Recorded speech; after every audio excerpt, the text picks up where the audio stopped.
Unchurned is presented by UpdateAI.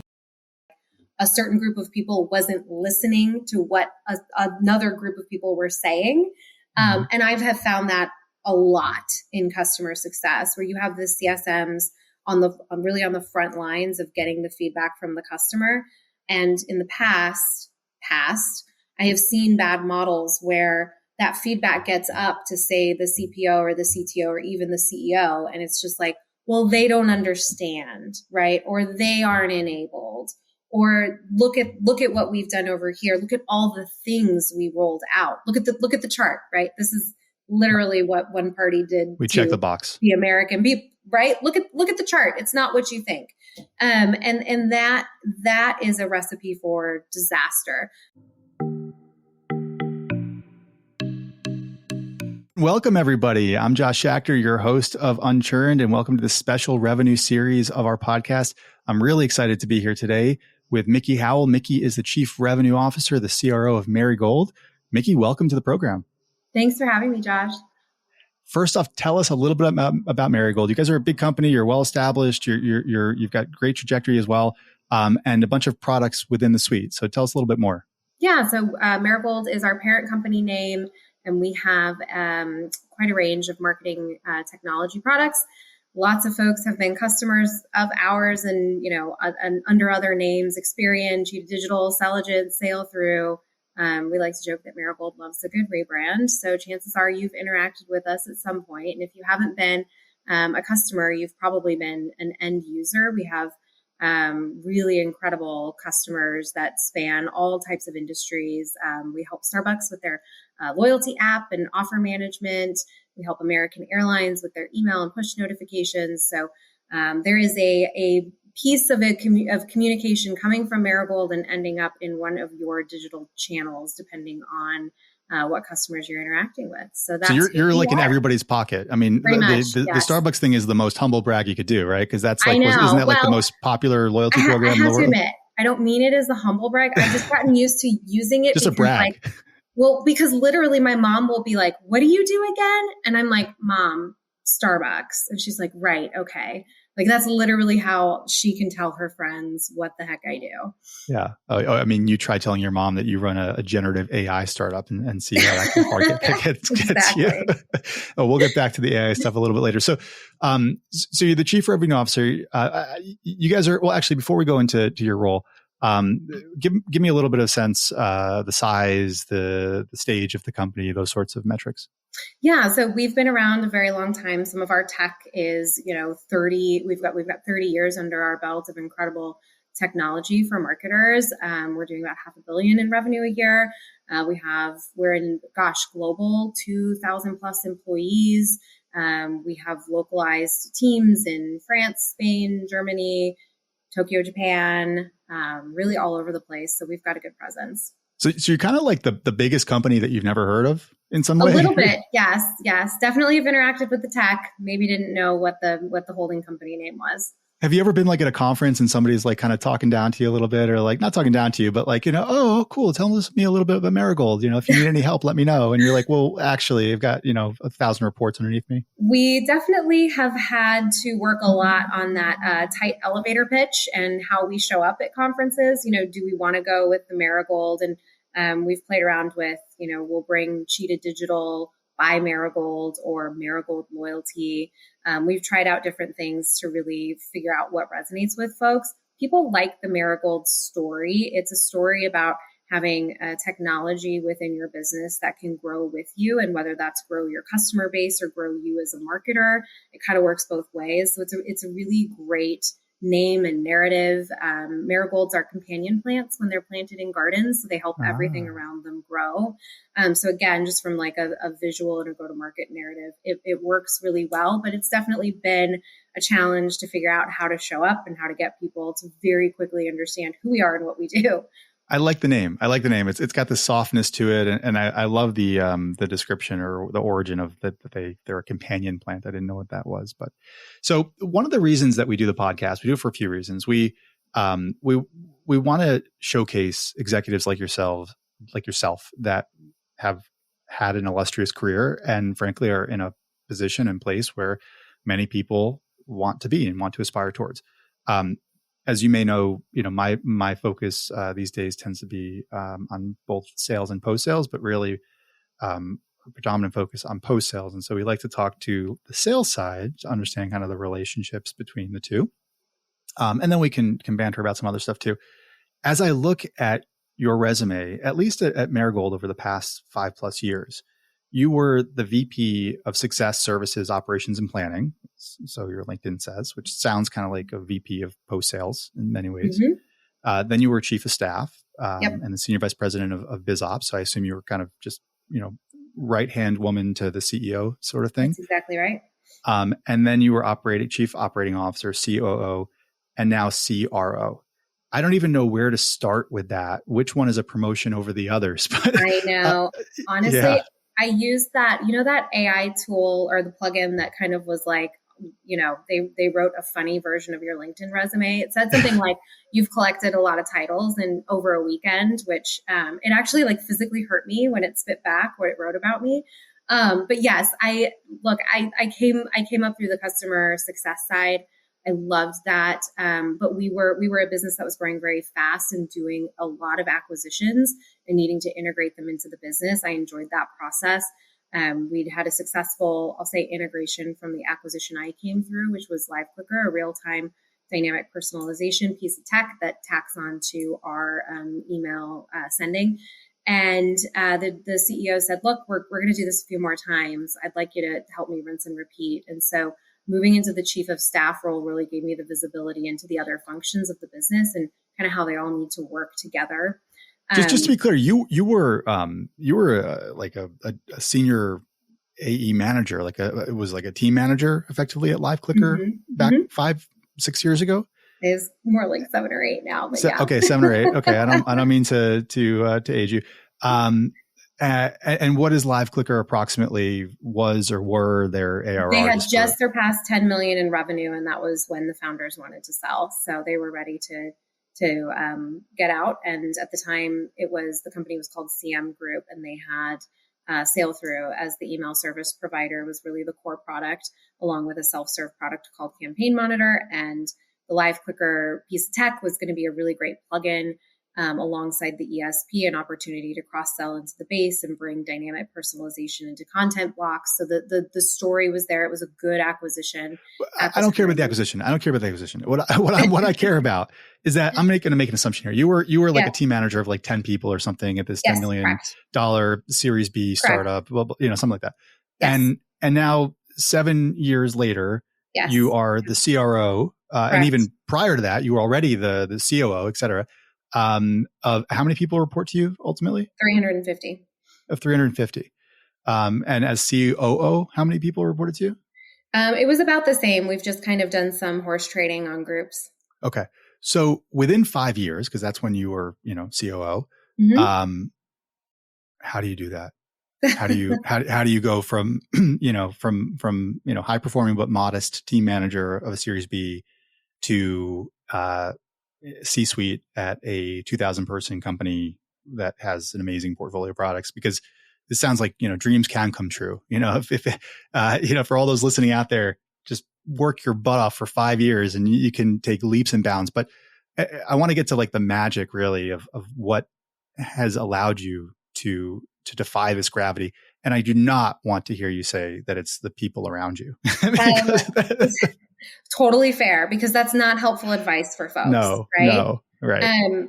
I'll be brutally honest. It's a lot of hard work, and quite frankly, it's a little bit of luck too. I mean, I'll just be totally frank. Like if my husband was in the room right now, he'd be like, "Please don't say that. That's not true." No, it actually is. You got to be right place, right time, and you got to be noticed by certain people. It could very well have been, there are a lot of smart people that I work with. It could have not been me. It could have been somebody else. But that's equally not helpful. That's equally not helpful as like, oh, it was my team that made me shine. 100%. But I also don't want people to get frustrated when they're working their ass off and they don't feel like they're getting what their due is, right? Yeah. It could just be that you haven't connected with the right person yet who's willing to invest in you, and that's what the great thing about a chief of staff role does, is a CEO is willing to invest in you and really round out your skill set. That is the entire point of being in a chief of staff role. I encourage folks to look that up. I thought it was to take meeting minutes. Nope, it's not at all. That's a different type of role, especially in the tech space. The chief of staff really wears a corp dev hat. They do all of the board relations. They're responsible for putting together the entire board deck with all of the data, which gives you incredible P&L fluency. And working with the finance partners, you get to sit in and understand from a strategic perspective how the board is thinking, how the other executives are thinking. You get to play a little politics behind the scenes and understand and navigate how you can influence the CEO's vision and the execution that he needs by going to the other folks and really building a rapport with them. So there's a lot of pieces that go into that being a successful chief of staff that can really round you out to be an executive at some point. And that's the path that a lot of chief of staffs are on. So you're kind of like the highest individual contributor in the company, effectively, as a chief of staff. Correct. Yep. You have no direct reports, but you're responsible for all the functions and all the metrics. How political is it? I mean, how much of a diplomat do you have to be to function in that role? You have to be a diplomat. I would say the balance that you need to strike is being ultimately very transparent with folks, especially when you're in a live conversation. So if there's something that you're being told that you know you're going to go and need to tell the CEO, you let that person know. You say, look, I'm just so you know, I'm going to go use this information in this way. It's my job to help you accomplish ABC. I can't do that without filtering the information through in this way. Are you comfortable with that? Can we have a follow-on conversation? How can I set you up for success? So being open and transparent, but there is a lot of politics there. You know, when you're going through acquisitions and you're bringing in new executive team members, and then you've got, I think at one point I was sitting in a room and there were 12 executives, which is insane, but 6 are going to get exited, right? Mm-hmm. And you get the visibility from the board and sitting in with the CEO, who's going to move into what seat. And you understand how that really plays out. And so that was incredibly interesting. But there's a high level of politics at play in that role for sure. A lot of politics, a lot of trust, a lot of accountability, probably some accountability and some information you didn't want to have. You didn't want to have. Correct. Well, there's the plausible deniability. And I've done that before where I've had a CEO say to me, hey, I want you to interview this person because I'm thinking of them for that role. And I've pulled myself out of that process. I'm like, look, I've done a lot for you, I'm willing to do a lot. This is just one I can't do. And having your personal boundaries is good too. Yeah. Okay. So you were lucky. You should play the lotto more often. So, but I do believe in luck, but I also believe genuinely, that you position yourself to take advantage of that luck, right? When it comes around, you're ready to strike at it. So, yep. What do you think? And you mentioned hard work. It might be that. It might be some other factors. Taking away your humility hat here, what do you think positioned you to make the most out of those lucky opportunities? Yeah. So I think it was my background. Let me tell you what I originally wanted to do. I actually started my career at E! Entertainment Television as a producer on reality shows. Is it still around? Yeah. You may have heard of it. I won't tell you which reality shows because it was like season 1, and then that will age me, and you'll know exactly where. Not Talk Soup. Yes. Oh well, no. Yes. No, you're not that old. You're not that old. No, it was The Soup when I worked there. Soup. They had graduated from Talk Soup to The Soup, but I definitely witnessed the first season of The Kardashians getting made. So but look, what I wanted to do was I wanted to be a showrunner, because I was fascinated by how everything comes together and how there can be one person really responsible for pulling all the strings together and understanding from an operations perspective how it all works, how what this person does over here affects the output over there. And it's no different for any type of operations or revenue role. You have to have that mindset. And if you don't have that mindset, it's not going to be the right path for you. So understanding how all the pieces fit together, and then wanting to be quite frankly, I just wanted to be the person that helped bring them all together and then was able to push them, right? I'm also not afraid of an accountability framework. That doesn't mean that I'm mean or cruel or skewer people when they just absolutely miss a number, but I'm not afraid of an accountability framework from my CEO to me, right? In fact, I told him the other day, I said, hey, I love it when you come splash in my pond. Do that more often. Push me because it helps me push the team and it makes us better. But I'm a big proponent of having an equal accountability framework and being in a place where everyone is held to the same standards and the same goals and objectives. That's where I have been successful, is when I'm working with a leadership team that fully buys into that.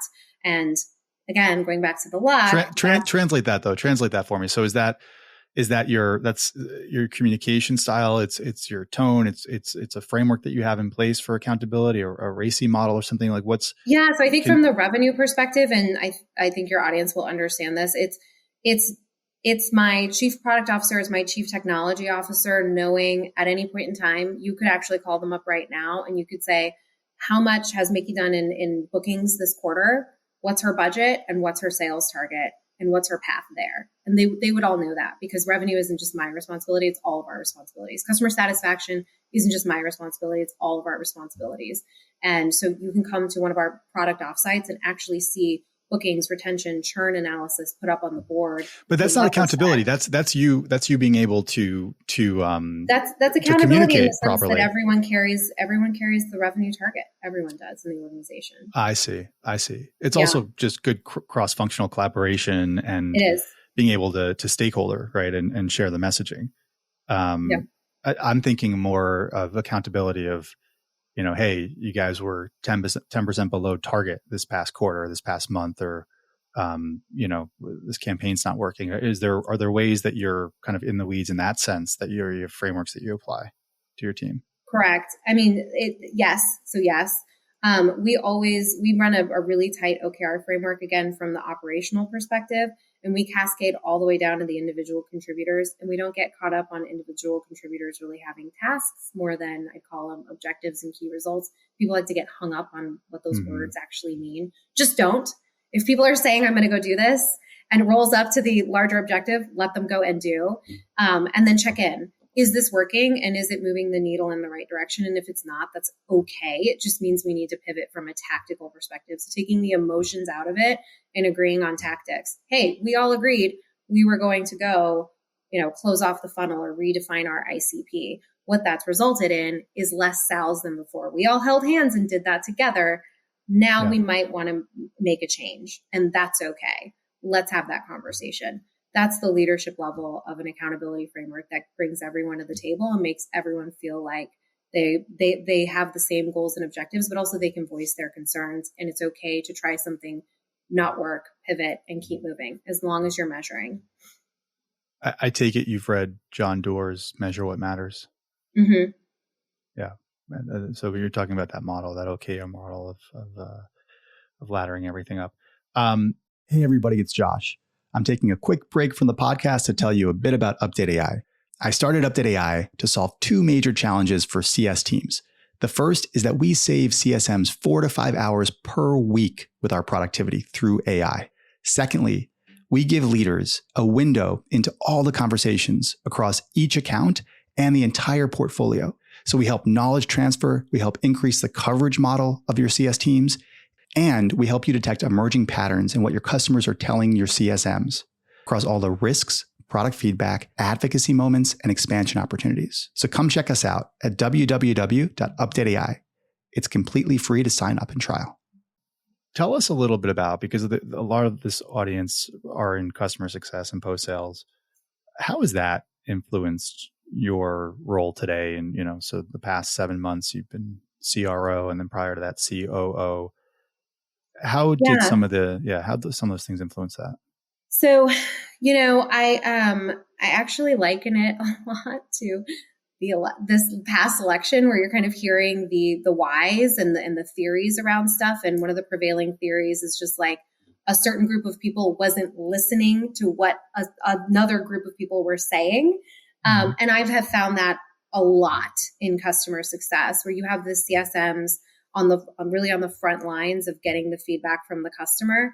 And in the past, I have seen bad models where that feedback gets up to, say, the CPO or the CTO or even the CEO. And it's just like, well, they don't understand, right? Or they aren't enabled, Or look at what we've done over here. Look at all the things we rolled out. Look at the chart, right? This is literally what one party did. We check the box. The American people, right? Look at the chart. It's not what you think. And that is a recipe for disaster. You have to listen to your customers, and it doesn't matter if they are the end user that's in the tool day to day or the C-suite executive. Both pieces of input are valid. And so what I often had to be an advocate for, and still do, quite frankly, on the customer success side, is reminding folks that the people that use our tool each and every day, the marketers that log into the UI and need to do their job effectively to help drive the business goals and objectives for their C-suite executive, like we should consider their feedback as valid as when, the CMO calls and said, hey, I'm just having a difficult time proving out the budget and tying it to ROI. Can you help me understand that, right? That's a very different problem than a marketer saying, it takes me, and I'm not saying this is a real example for our tech. It's an example. It takes me, right, I have to talk to 7 support people, or to get this campaign out the door, I had to open 3 tickets. Like those things are very valid. And where I've seen companies really fall down is when they either get too hyper-focused on, no, we don't just want feedback from the end user. They just don't get it. They're not enabled, right? Because there's some bigger picture that we think that they're not a part of. It's kind of absurd. So that's really where I'm a big proponent for my customers. Last question for you. So you're in the CRO role now for just over 6 months. You're just in the beginning of taking off now to the next level. What's next? I'm going to imagine that you're a big proponent of growth mindset and continuous learning throughout your career and development. What's currently number one on your docket for your own growth? For me, it is quarter-on-quarter improvement of our bookings. So if you think about being a part of an organization that's really driving, we want to be at 5, 10, 15% growth, best in class growth, that can get really overwhelming very fast, especially when you have a financial model that's handed down from the board above, right? Here, hit this. But as long as I'm making quarter-on-quarter improvements, I feel like I'm getting growth. So say if it's 5 million in bookings one quarter, I want to do 6 the next, then I want to do 7, then I want to do 8. How can I scale that up to 10, up to 12? So wait, so you're completely outcome driven here. Just to go back to the OKRs. I mean, you're saying like my growth, if the company's growing, I'm growing. Like that's what matters. It's not that my soft skills have improved or that my structuring of executive board decks has gotten better. That comes with practice. So for me, but that's where I thrive, is in that outcome driven approach, where I also enjoy like a high level of satisfaction and feel like I'm in a good spot is when I see my team members coming along and developing that next set of skills. I'm at a point now where I could get hit by a bus and I've got 2 folks that I would be perfectly fine with saying, and it's theirs. And so that's also been something, a big checkbox for me in terms of growth. Yeah. The hit by a bus test is always an important one. Yeah. Well, Micki, we're at time. Thank you so much. I don't usually say this to folks because I don't usually mean it, but I'd love to have you back. This flew by, and we didn't even talk about sales. We didn't even talk about CS. We didn't even talk about it. We just stuck on your rocket ship career. But I think that folks are going to really gain a lot from that, and it was truly fascinating. So thank you for sharing your story. Thank you for taking the time today. And will you come back? I will. I would love that. Yeah, I'd love to talk about all the things sales and CS. Wonderful. Okay. Thanks, everybody. Take care. Thank you.